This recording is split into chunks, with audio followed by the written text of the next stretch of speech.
ako guys ng kinamatisang bulad. Ayan.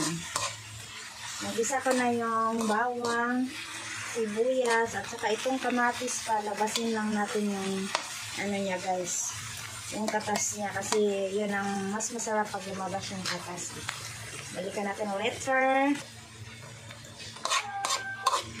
Oh, diba lumabas na yung katas niya guys. Tapos mamaya na natin ilagay ang tuyo. Alam mo, lagyan ko siya ng konting toyo. Mga 1 kutsara lang. Pampadagdag sa ihang tawag nito lasa. At saka ito, lagyan natin ng paminta. Maraming paminta, mas masarap. Para walang pampadagdag lasa. Sarap nito guys. Maraming makain nito. Sarap to. Yan, diba? Gumanda yung kulay niya. Ay, parang ano. Isain natin yung kamatis.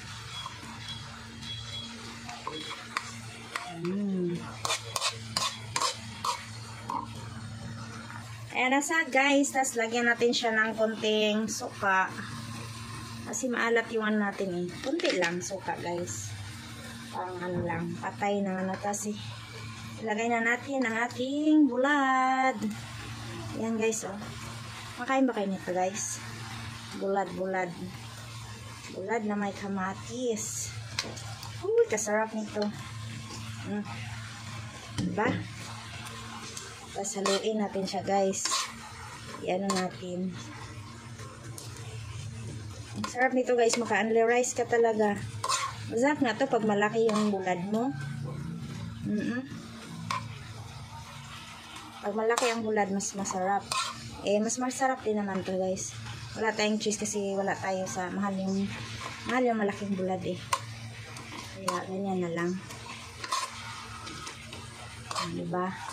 Bulad na pina-healthy.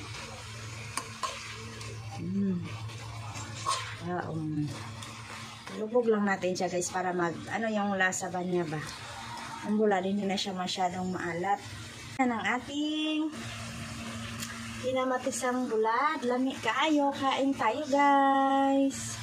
Guys, atong tilawan kung lami makaayo. Lami kaayo. Sarap talaga.